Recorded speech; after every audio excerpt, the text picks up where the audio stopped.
Bismillahirrahmanirrahim. Assalamualaikum warahmatullahi wabarakatuh. Halo teman-teman semuanya, apa kabar? Kita ketemu lagi ya di mata kuliah komputer networking atau jaringan komputer di pertemuan ketiga.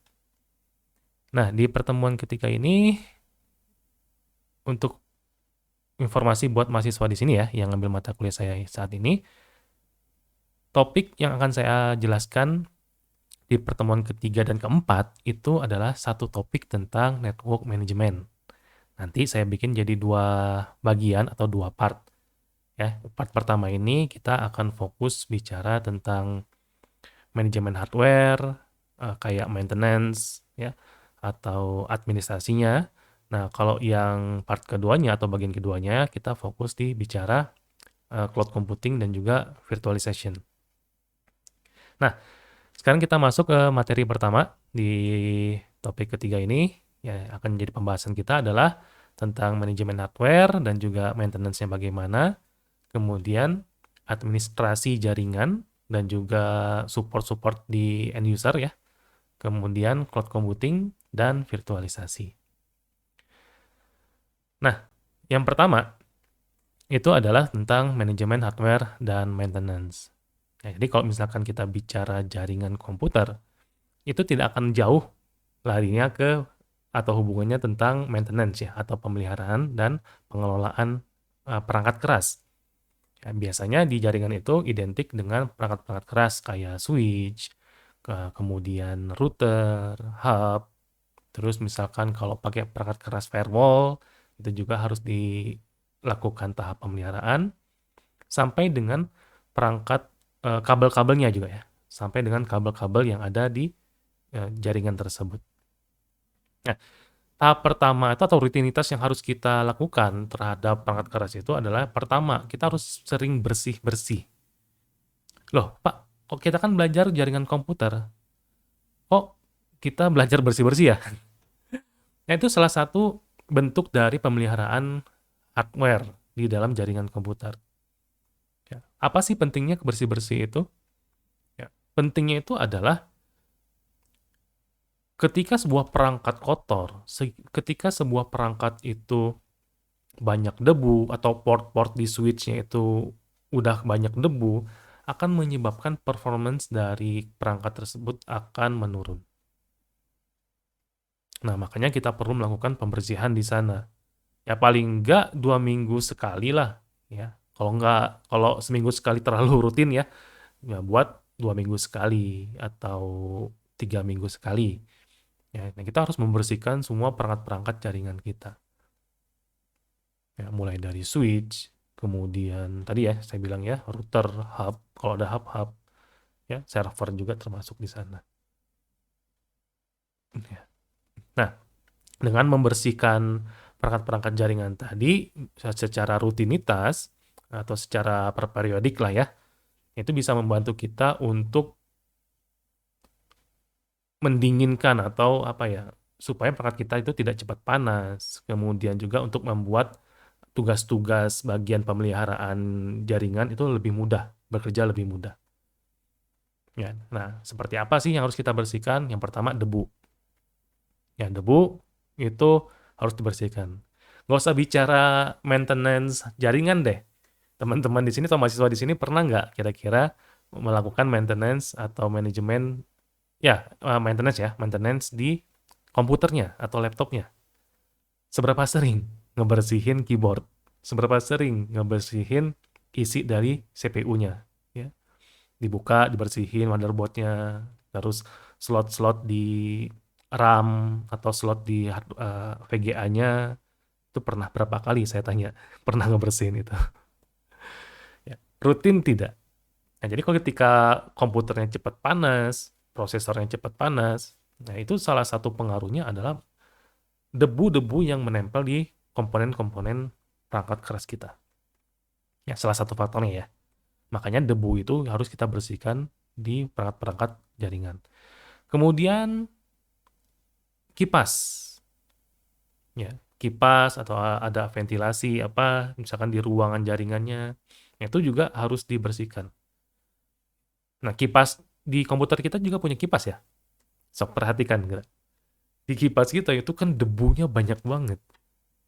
Jadi ketika kipasnya beroperasi, muter-muter terus, debunya kan terus ngasih ke dalam komputer kan. Kok kalau misalkan kok kipasnya ada di depan CPU, dia kan akan nyedot udara masuk ke dalam. Berarti yang disedot tuh debu-debu semua dong. Ya itu harusnya dibersihkan. Ya itu dibersihkan per periode. Ya. Kemudian juga removable media drive ya kayak hard disk. Ya, hard disk itu dicopot dulu, kemudian dibersihkan slot-slotnya, ya, kemudian kabelnya juga dibersihkan, ya baru dipasang lagi. Ya, Pak takut rusak Pak. Ya, namanya juga perangkat elektronik ya. Tapi ya hati-hati saja gitu loh. Ya, jangan asal, maksudnya asal jangan taruh, jangan asal eh, apa namanya, ya ngeletakinnya dibanting atau dilempar, jangan seperti itu ya. Kemudian jack-jack yang apapun lah, kita mau RJ45 kabel UTP-nya, jack kabel UTP-nya kan RJ45 misalkan, ya, atau mau pakai serial atau pakai paralel, ya itu dicabut, dibersihkan, ya. Atau jack eh, apa kayak misalkan jack audio, ya, jack video misalkan, cabut aja, cabut, bersihkan port-portnya, itu penting. Ya kadang-kadang ada yang make apa ya, penyembur udara gitu ya, kompresor ya. Ada yang pakai kompresor kan. Nah, silakan pakai itu, tapi hati-hati, jangan terlalu kuat semburan itu, jangan udara yang dikeluarkan itu jangan terlalu kuat, takutnya juga bisa merusak komponen-komponennya. Itu juga harus diperbaiki, terutama di switch ya. Switch itu kan banyak port-portnya tuh. Ya, nah itu coba dibersihkan deh, ya, supaya performa dari jaringannya itu tidak menurun. Kemudian printer, kalau ada printer ya diganti headnya. Ya, kalau udah rusak, kalau udah kira-kira ada tanda-tanda, ya, kalau ngeprint tuh biasanya ada garis-garis putus-putus itu dibersihkan headnya. Kalau nggak bisa bersihin, takut ngebersihin, ya beli baru kalau ada budget tapi ya. Monitor, monitor juga ya dilap lah, pakai ada cairan khususnya ada kan ya. Lapnya juga jangan pakai lap yang apa namanya, yang kasar ya. Nanti kan rusak layarnya, sayang juga. Ya, dan masih masih banyak lagi contoh-contoh perangkat-perangkat yang lain yang harus kita maintenance. Ya, itu. Jadi yang pertama itu kita fokus di pembersihannya dulu. Ya, nah ini sebenarnya pembersihan ini pekerjaan yang gampang tapi susah dilakukan ya, males dilakukan kadang-kadang. Ngebersih itu ya gampang sih sebenarnya, tinggal matiin semua perangkat, kita mau bersih-bersih segala macam, udah selesai. Tinggal colok-colok lagi kan beres, tinggal jalankan lagi. Cuman memulainya itu kadang-kadang bikin malesnya di awal dulu gitu ya. Oke, nah ini tentang cleaning ya. Nah, kalau kita sudah melakukan pembersihan, baru kita akan menginspeksi kinerjanya, kinerja dari perangkat-perangkat jaringan kita. Nah, jadi kalau misalkan ingin menginspeksi perangkat keras, ya cobalah lakukan per periodik juga, ya. Misalkan sambil maintenance atau sambil cleaning, beres cleaning langsung inspeksi performanya gimana nih, udah meningkat belum, udah dingin belum, udah berjalan dengan normal belum, ya. Atau enggak, misalkan khusus untuk inspeksi perangkat keras itu dilakukan sebulan sekali, ya silahkan, tapi tetap konsepnya adalah konsisten dan per periodik. Kemudian pastikan saluran-saluran udara, ya, atau kipas-kipas itu berjalan dengan normal, dan juga pasti suhu-suhunya juga harus dalam keadaan dingin. Tidak ada yang ngehalangin, ya, atau tidak ada debu-debu yang belum dibersihkan dan seterusnya. Ya, jadi dipastikan semua ventilasi, semua eh, alat-alat pendingin, kipas misalkan itu juga harus berjalan dengan lancar dan tidak ada yang apa namanya, menghalangi kinerja dari perangkat pendingin tadi. Nah, kemudian ini pekerjaan yang kadang-kadang simple juga ini ya, cuman mengendus. Ya. Jadi sekali-sekali masuk ke ruang server misalkan, sok ya, diendus ya, dipakai hidung ya, diendus, di sniff istilahnya. Ya. Kalau ada bau-bau kabel kebakar misalkan, nah itu harus diwaspadai. Kadang-kadang kita sering ya datang masuk ke ruang komputer atau ke lab atau ke ruang server misalkan, ya, tiba-tiba ada ini kok baunya bau kayak bau kebakar gitu ya, kayak bau kabel kebakar. Ya.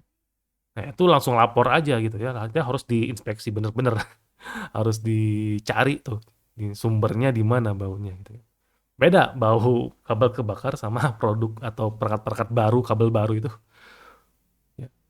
Baunya itu memang buat saya pribadi bau tuh emang bikin pusing ya. Kalau saya nyium kabel baru itu masih pusing. Ya, ya nggak tahu kalau teman-teman mahasiswa di sini gitu ya. Tapi kalau saya sih pusing. Nah sama kabel kebakar gitu, sama-sama nggak enak baunya tapi karakteristiknya beda. Ya.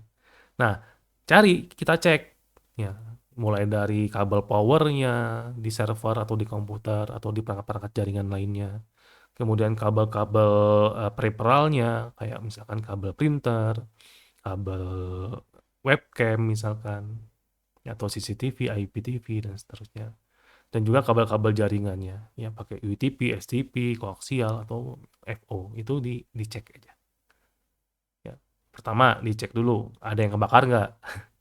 Yang kedua dicek ini udah kuat belum nyoloknya. Gitu ya. Jangan sampai ada yang longgar. Ya. Nah, yang ketiga, nah itu hati-hati. Jangan sampai ada yang akhirnya bahasa apa ya, bahasa eh, Sundanya itu tutung gitu.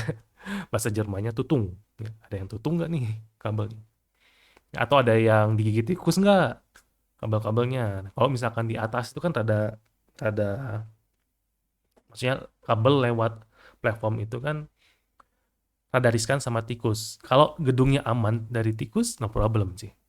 Tapi kalau misalkan rawan tikus, ya kabel itu jadi salah satu faktor. Sorry, tikus itu menjadi salah satu faktor hama bagi jaringan komputer.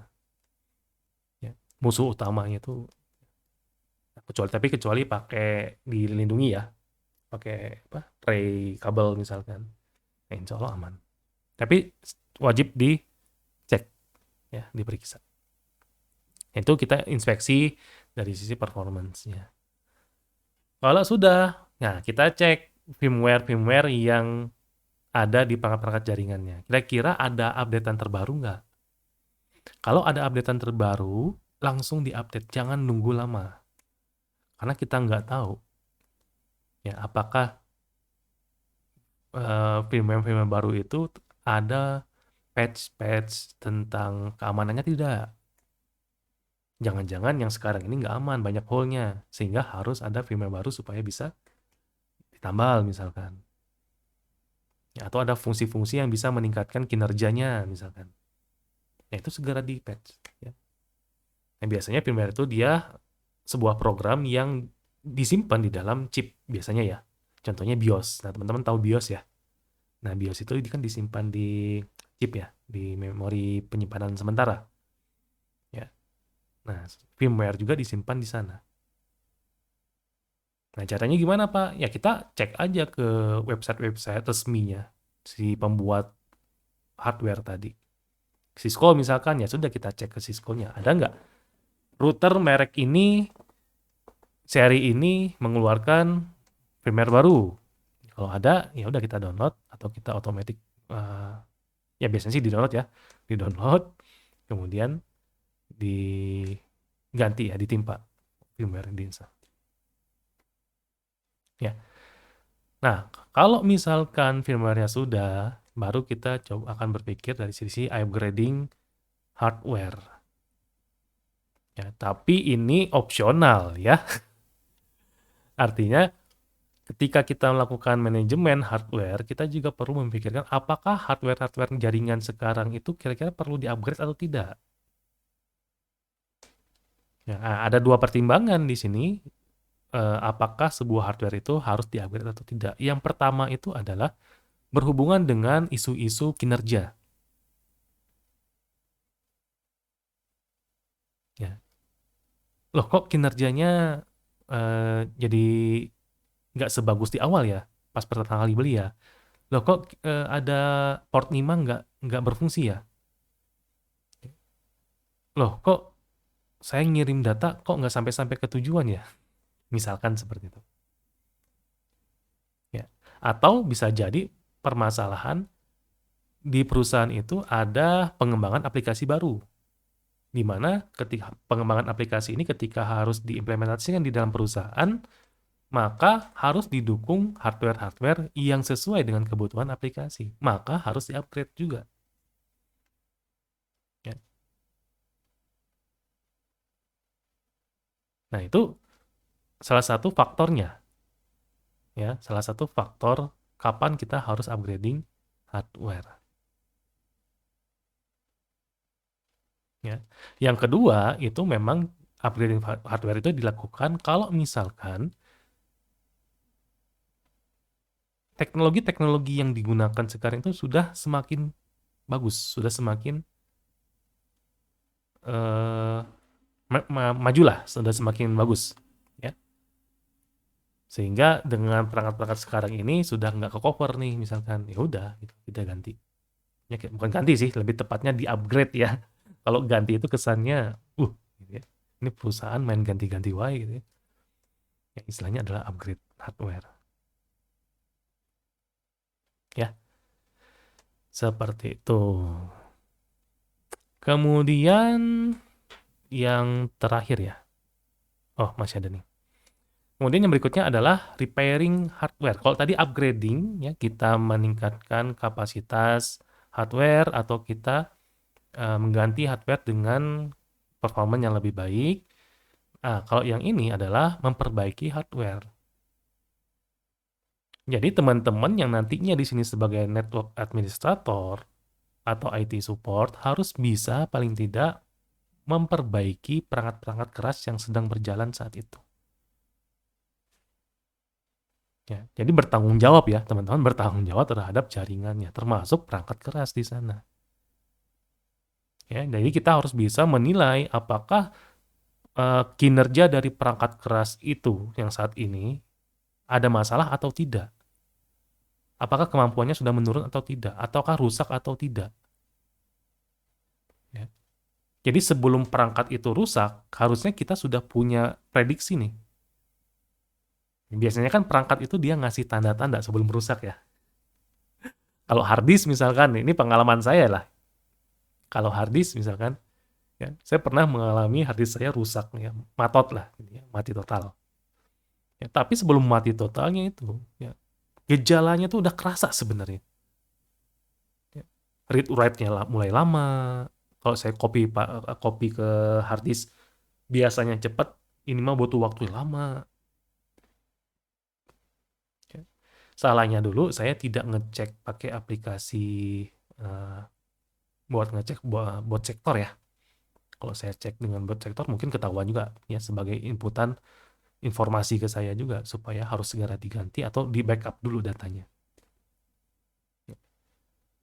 Nah, padahal jedanya itu lumayan lama lah ya 3 minggu lah. Mulai kerasanya saya biarin antepin ya. Antepin gitu kan kok ya udahlah gitu kayaknya harus diformat ulang deh tapi nanti deh gitu ya.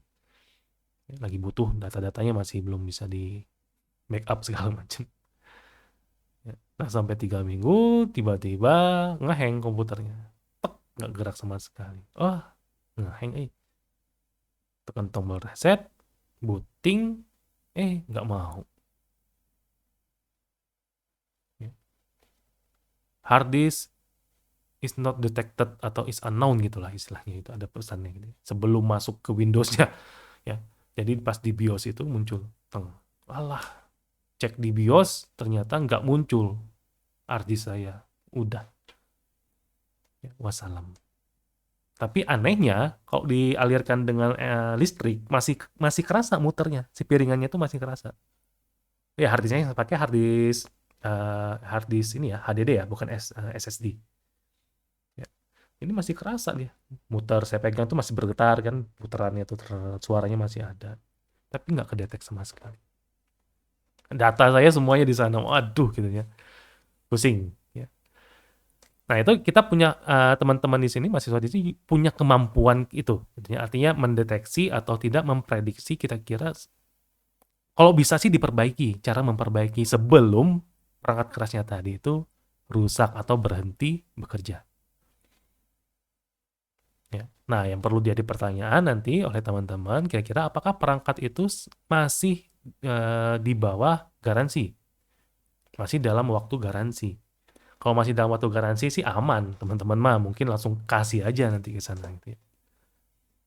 Nanti kan biasanya kalau perangkat-perangkat keras itu biasanya kalau masa garansi dia diganti baru juga biasanya. Ya. Kemudian eh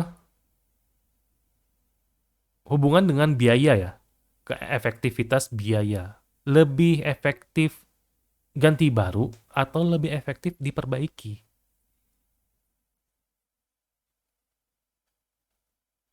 Ya, jadi kalau rusak itu mau ganti baru atau perbaiki. Yang ngitung efektif cost-nya itu jangan cuma dari sisi harga perangkat ya, tapi harga dari layanan jaringan kita. Kalau misalkan mati, itu berapa kerugiannya juga gitu kan. Itu dihitung juga ya. Kemudian beberapa perangkat-perangkat jaringan yang mahal itu biasanya sih kita langsung kasih aja sih ke vendornya. Jadi nggak usah diperbaiki sama kita. Ya, supaya mengurangi risiko kita salah perbaiki. Kadang-kadang kan kita mengandalkan Google ya. Cara memperbaiki router ini, cara memperbaiki access point ini, cara memperbaiki ini. Kenapa sinyal tidak ini? Nanti kan muncul di Google tuh kan. Buka ini ikutin kan, nggak berhasil. Buka ini ikutin nggak berhasil. Jadinya akhirnya tambah rusak, tambah rusak, tambah rusak. Ini kalau memang nggak paham, kita nggak tahu, ya sudah. Ya kita kirim aja ya ke orang lain yang paham masalah perangkat keras tersebut. Ya, tapi dengan catatan, lihat juga budgetnya. Hard disk saya dulu kalau misalkan saya ingin balikin, sorry, misalkan datanya saya ingin selamatkan, bisa sebenarnya saya sudah kontak ke para apa ya, ke teknisi atau toko-toko servis perangkat komputer lah. Ya, saya sudah datang ke sana, saya bawa hard disknya. Kira-kira masih bisa di ini nggak? Oh bisa. Berapa biayanya? Berapa tera nih? Ya, ini mah 2 tera. Oh ini mah kurang lebih kisaran 800.000. Waduh, 800.000. Emang data saya sih banyak di sana. Nggak full 2 tera juga sih sebenarnya. Tapi yang data-data pentingnya itu ya nggak akan sampai 500 giga kok. Ya, musik, video, gambar, oke lah, bisa saya hapus lah. Tapi data-data saya kayak misalkan dokumen-dokumen nilai mahasiswa misalkan, kemudian soal-soal ujian, materi-materi, e-book yang saya kumpulkan, itu yang penting sih sebenarnya. Tapi dengan harga 800.000 saya mikir lagi gitu ya, aduh, perbaiki nggak ya? Ya udah, gitu ya. Diikhlaskan saja. Sampai sekarang masih ada artisnya ya, saya simpen. Ya, sugan gitu ya, didiemin ya 5 tahun, pas dicolok nyala lagi ya. Mudah-mudahan. Oke, kemudian administration ya, atau administrasi. Ya, nah ini biasanya bukan berlaku sih, seharusnya di jenis perusahaan apapun yang namanya ketika ada jaringan di dalam perusahaan itu ya harus ada administrasinya. Apa Pak maksudnya administrasi itu? Ya biasanya sih bentuknya dia berupa eh, role ya. Role atau apa namanya istilahnya? Peran-peran siapa saja yang melakukan apa. Ya, karena tidak semuanya harus bisa ditangani oleh satu orang. Ini yang mindset yang salah sebenarnya. Kita kuliah, misalkan saya kuliah, ya kan kuliah informatika itu kan banyak ilmunya ya, ngoding,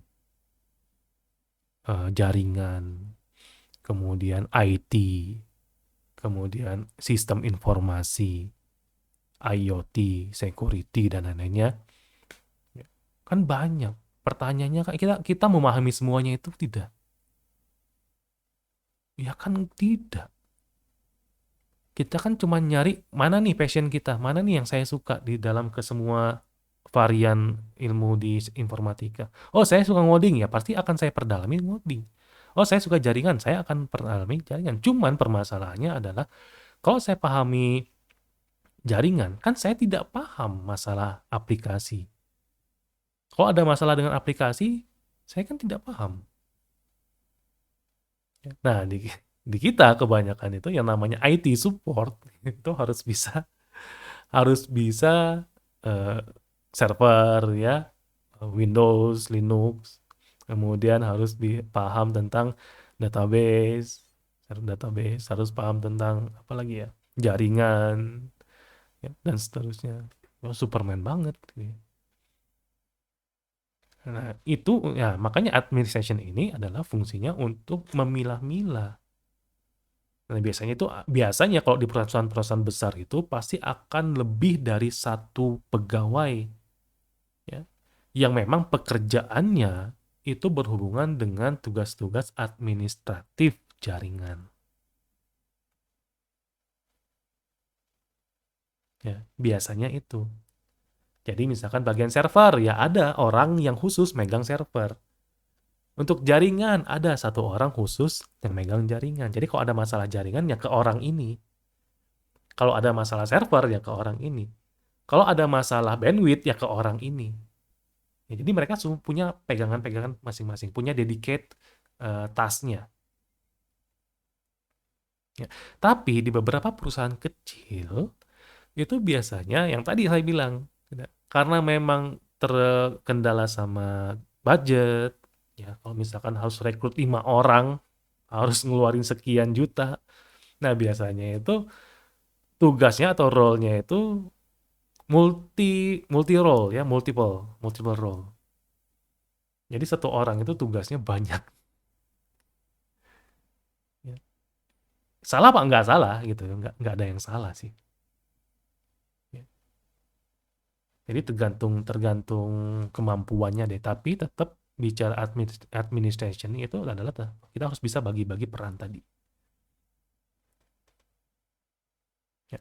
Nah, beberapa kategori dalam tugas administratif ini ya secara rutin ya atau yang utamanya itu biasanya ada 3. Yang pertama itu adalah melakukan administrasi dan juga mendukung end user.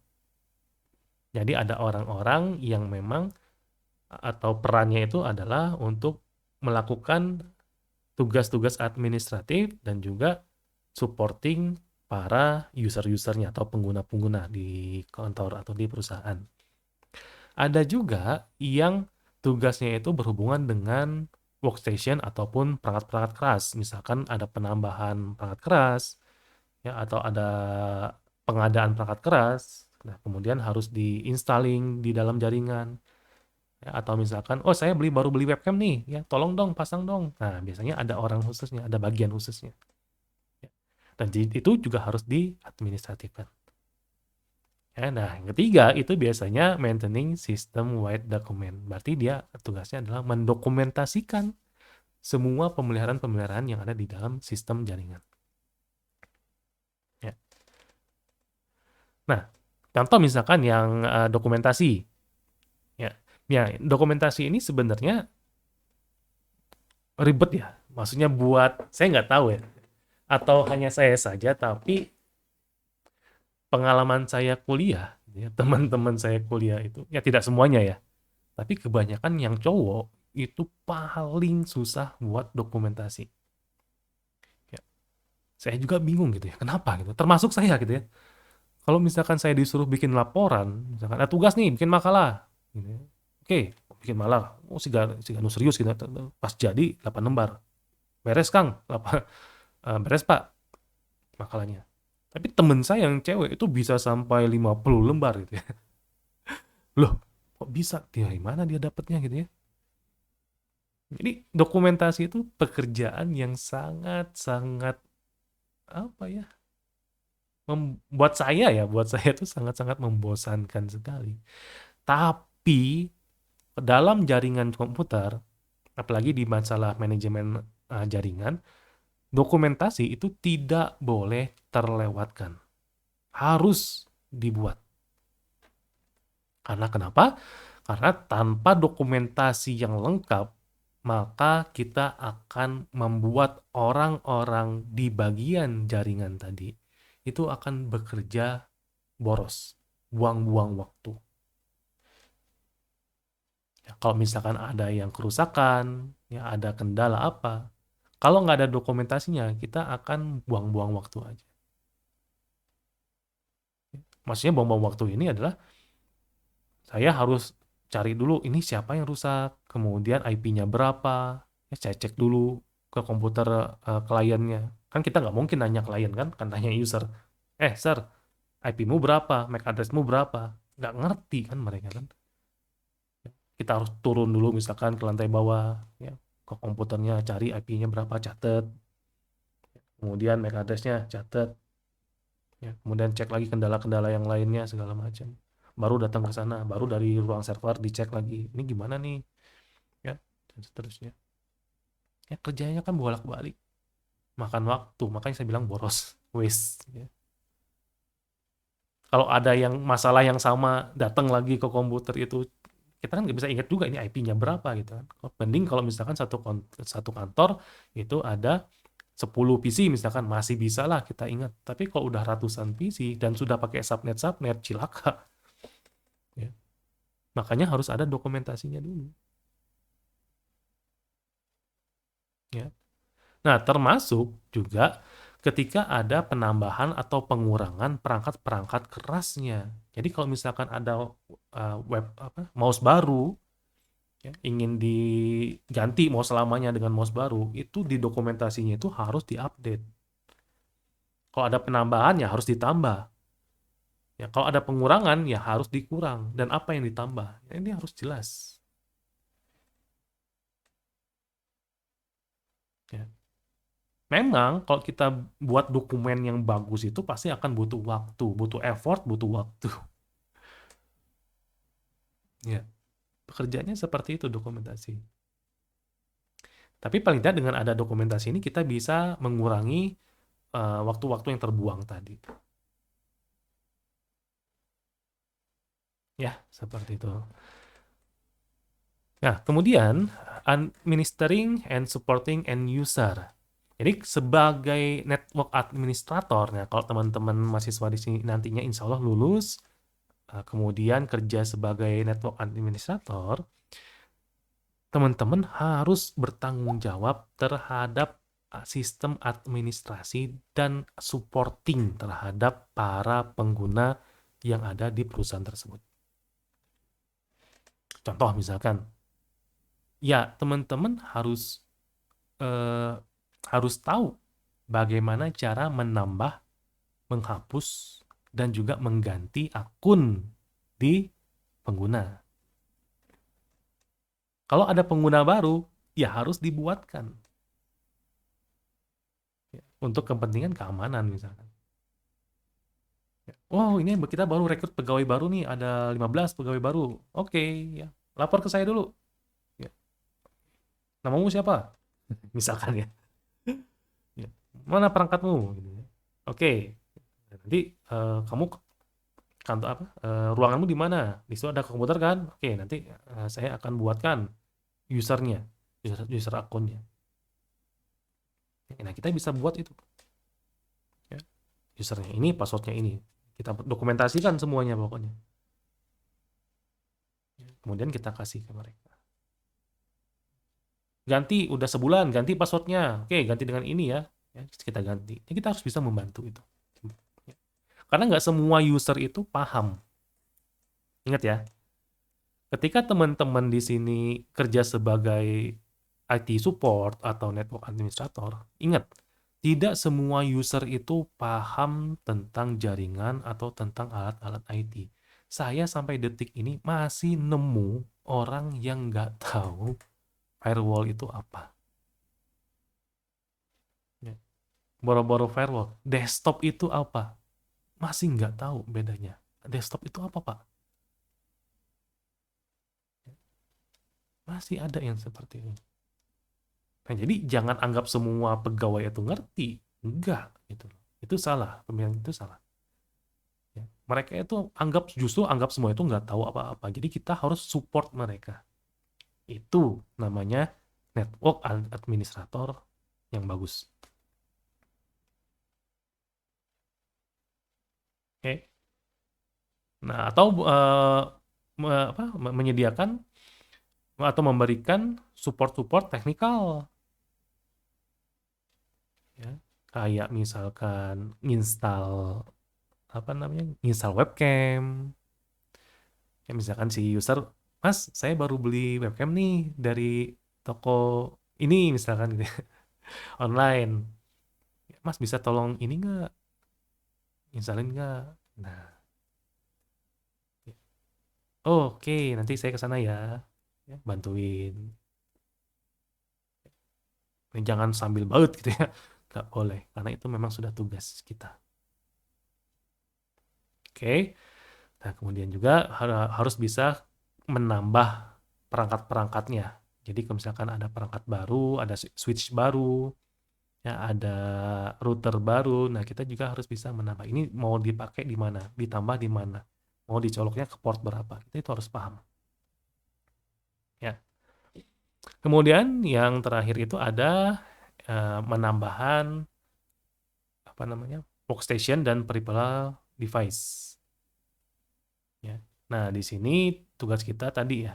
Jadi tidak hanya bisa menambah perangkatnya juga, tetapi kita juga harus bisa mengkonfigurasi IP address contohnya. Ya. Di perangkat workstation atau di PC-PC end user atau IP address di perangkat-perangkat peripheral lainnya kayak misalkan ada printer, kemudian ada scanner. Biasanya di perusahaan-perusahaan itu dia punya printer jaringan kan ya, bisa dihubungkan dengan jaringan, baik lewat kabel ataupun lewat WiFi. Ya, seperti itu contohnya. Oke, eh, masih ada nggak? Nah, ini contoh.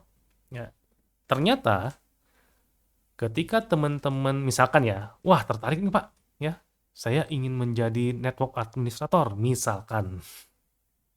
Nah, di sini saya tunjukkan ke teman-teman, ternyata bicara tentang komputer dan hardware maintenance, itu ada kurikulumnya, ada pelatihannya, ada course-nya. Dan banyak course-nya. Mulai bicara tentang perangkat keras dan komponen PC, kemudian arsitektur PC, operating systemnya atau sistem operasinya, ya, perangkat-perangkat dan aplikasi pendukung, jaringan, network management dan administration, ya, data komunikasi di sana harus ya, sampai dengan IT security-nya di situ dibahas. Nah ini lumayan nih, ya, ikut ini. Ya, teman-teman boleh lihat lah di website ya, di link yang saya tampilkan di depan. Kalau tertarik gitu ya, coba lihat modul-modulnya. Saya nggak tahu bisa di-download nggak ya? Saya belum nyoba sih, baru ketemu aja. Ya. Tapi coba lah. Kalau tertarik ya, pelajari itu. Ya itulah pekerjaannya. Dari manajemen network atau network management. Oke, nah, ini materi ketiga kita ya. Baru bagian pertama tapi ya, baru bagian pertama tentang manajemen network. Di sini kita fokusnya tadi ya bicara tentang manajemen perangkat keras dan juga maintenance-nya. Oke, nah nanti di pertemuan keempat di bagian materi bagian kedua tentang network management kita akan melihat salah satu jenis network yang saat ini tuh sedang booming, yaitu virtualisasi dan cloud computing. Nah, kita akan ketemu lagi minggu depan, ya insya Allah di pertemuan keempat. Tetap sehat terus. Kalau ada pertanyaan, jangan lupa seperti biasa dicatat dulu, nanti kita diskusikan di kelas. Sampai jumpa lagi. Assalamualaikum warahmatullahi wabarakatuh.